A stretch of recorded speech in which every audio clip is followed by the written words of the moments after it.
Hello friends, unique knowledge city में आप सभी का स्वागत है। एंड आज का जो हमारा टॉपिक है वो बहुत ही इंपॉर्टेंट है करियर सिलेक्शन के रिगार्डिंग में। How to choose a career after 10th और 12th स्टैंडर्ड। कैसे 12वीं या फिर 10वीं कक्षा के बाद आपको अपना करियर सिलेक्ट करना चाहिए। सबसे पहली चीज़ जो मैं आपको यहाँ पे बताना चाहूँगा कि आपको ये चीज़ तो मालूम ही होगी कि अपने अपने एरिया के इंटरेस्ट में आगे बढ़ना चाहिए करियर सिलेक्शन में। बट आज के टाइम पे फ्रेंड्स ऐसा नहीं है। जब हम मीन्स आते हैं दुनिया में तो हमारा कोई टारगेट नहीं रहता कि हम ये करेंगे हम जैसे जैसे देखते जाते हैं उसके बेनिफिट्स देखते हैं और फिर हम पर्टिकुलरली फील्ड में हम सिलेक्शन में आगे बढ़ते हैं। सिमिलरली आज के टाइम पे जो मेन 3 फैक्टर आपको कंसिडर करने चाहिए करियर सिलेक्शन में वो कुछ इस तरह से है और ये आपको प्रैक्टिकली बहुत ही काम लगेगा आज के टाइम पे। मीन्स अभी वो पहले की बात नहीं है कि मीन्स जैसे मैं आपको एक एग्जांपल बताऊँ इंटरेस्ट के हिसाब से कि मान लीजिए कि कोई पर्सन को भरतनाट्यम में बहुत ही इंटरेस्ट है बट भरतनाट्यम का मार्केट में कोई वैल्यू ही नहीं है आज के टाइम। फॉर एग्जाम्पल, ठीक है, फॉर एग्जाम्पल भरतनाट्यम का मार्केट में कोई वैल्यू ही नहीं है तो वो डांस फील्ड में, वो करियर फील्ड में आगे बढ़ने का कोई फ़ायदा नहीं है। अभी आज का ज़माना है लॉकिंग एंड पॉपिंग का या फिर आप बोल सकते हो वेस्टर्न डांस का। So just this is just idea for the career selection. Okay, now we are talking the main 3 things that आपको कैसे अपना करियर सिलेक्ट करना चाहिए पर्टिकुलर फील्ड में आपको आगे स्टडी करने के लिए।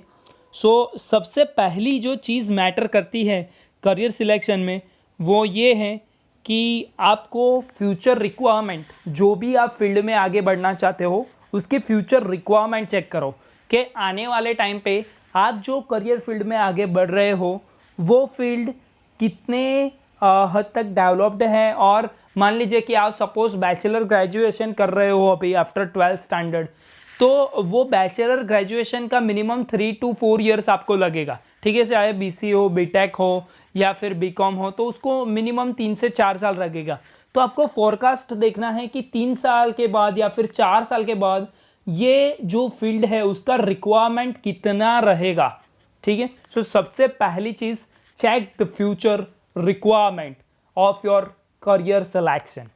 ठीक है, सेकेंड जो मेन पॉइंट है that is market competition and job opportunities. Friends, जो भी फील्ड आप सिलेक्ट करो करियर के लिए, ठीक है, उसमें आप देखो कि मार्केट कंपटीशन अभी के टाइम पे कितनी चल रही है।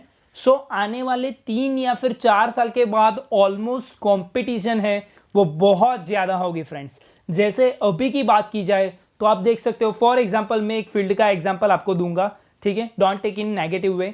For example CA, chartered accountant, ठीक है, बहुत सारे लोग अप्लाई करते हैं, बहुत सारी एग्ज़ाम की प्रिपरेशन करते हैं, खाना भूल जाते हैं, पीना भूल जाते हैं और एग्ज़ाम में जुड़ जाते हैं। ऐसे इतनी ज़्यादा प्रिपरेशन करने के बाद भी 1 या फिर 2 मार्क्स से उसका कट ऑफ रह जाता है। ठीक है, फिर वो अगेन प्रिपरेशन करता है और CA एंट्रेंस हार्डली क्लियर कर पाता है और फिर CA ग्रेजुएशन CA कंप्लीट कर सकता है। ठीक है, फॉर एग्जांपल ये जस्ट एक आइडिया था कि जो फील्ड में ऑलरेडी बहुत मार्केट कंपटीशन है, why to choose that field. ठीक है, अगर उससे अच्छा कोई बेटर ऑप्शन आपको मिल रहा है, सिमिलरली आपको वहां पे सैलरी स्केल दिख रहा है तो वो भी आप चूज कर सकते हो फ्रेंड्स। ठीक है, and second thing job opportunities. जो भी फील्ड आप सिलेक्ट कर रहे हो उसमें जॉब अपॉर्चुनिटीज मैक्सिमम होनी चाहिए फ्रेंड्स। अदरवाइज जो फील्ड में आप आगे बढ़ रहे हो वहाँ पे कंपटीशन बहुत ज़्यादा होगी तो जॉब अपॉर्चुनिटीज ऑब्वियसली कम होगी। ये दोनों वाइस वर्सा फैक्टर है फ्रेंड्स कि मार्केट कंपटीशन है वो कम होनी चाहिए, जॉब अपॉर्चुनिटीज मैक्सिमम होनी चाहिए और आपको ऐसे ही करियर फील्ड में बढ़ना चाहिए फ्रेंड्स, क्योंकि आपको कंसीडर करना है अभी से लेके 3 या 4 साल के बाद की फोरकास्टिंग को। ठीक है, and then after the third thing कि जो भी करियर फील्ड में आप आगे बढ़ रहे हो आपको उसका स्कोप देखना है। उसका स्कोप मीन्स उसका एप्लीकेशन, उसका रिक्वायरमेंट, वो स्कोप वाइडर होना चाहिए, स्मॉलर नहीं होना चाहिए। फॉर एग्जांपल मेरे एरिया की बात बताऊं तो I am from the Vadodara area, I am from the Vadodara city and in Manjalpur area. मान लीजिए कि what ever the career I select that is only limited to this area, Manjalpur area or Vadodara area, so that scope is very low। अगर मेरे जो career selection की बात की जाए तो अगर मैं जो एरिया में बढ़ना चाहता हूँ, जो करियर फील्ड में आगे बढ़ना चाहता हूँ, अगर उसका स्कोप है सिर्फ मांजलपुर या फिर सिर्फ वडोदरा, तो वो बहुत कम हो जाएगा।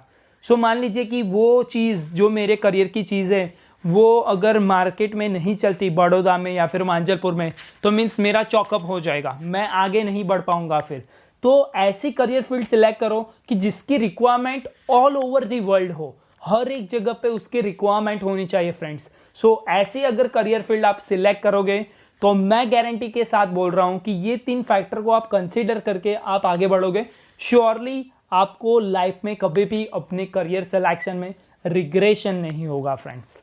ठीक है, सो ये 3 बहुत ही इंपॉर्टेंट आज के टाइम पे मॉडिफाइड वर्जन हम बोल सकते हैं करियर सिलेक्शन के, कि फ्यूचर रिक्वायरमेंट चेक करो, मार्केट कंपटीशन कम होनी चाहिए, जॉब अपॉर्चुनिटीज मैक्सिमम होनी चाहिए, एंड स्कोप जो भी फील्ड है उसका वाइडर होना चाहिए, स्मॉलर नहीं होना चाहिए। एंड इस वे में अगर आपने करियर सिलेक्शन किया तो आप बहुत ही आगे बढ़ोगे, ईजिली आपको जॉब मिलेगा, ईजिली अच्छा वाला सैलरी स्केल मिलेगा, क्योंकि जहाँ पे मार्केट कंपटीशन कम है और जॉब अपॉर्चुनिटीज बहुत सारी है, तो ऐसे टाइम पे कंपनी को रिक्वायरमेंट रहती है कि हमारे पास अच्छा बंदा है जो कि अच्छे से काम करे, और ऐसे टाइम पे कंपनी ज़्यादा सैलरी ऑफर करती है फ्रेंड्स। ठीक है, सो जॉब अपॉर्चुनिटीज़, ठीक है, उसका ध्यान रखना, मार्केट कंपटीशन का ध्यान रखो, चेक फ्यूचर रिक्वायरमेंट देख लो, और स्कोप जो भी फील्ड में आप बढ़ने वाले हो उसका वाइडर होना चाहिए, स्मॉलर नहीं होना चाहिए। So thank you very much friends. Please like, share, subscribe, hit the bell icon if you want such a kind of updated videos and knowledge sharing videos, technical and non-technical videos, management skill videos. Stay safe, stay home, take care friends.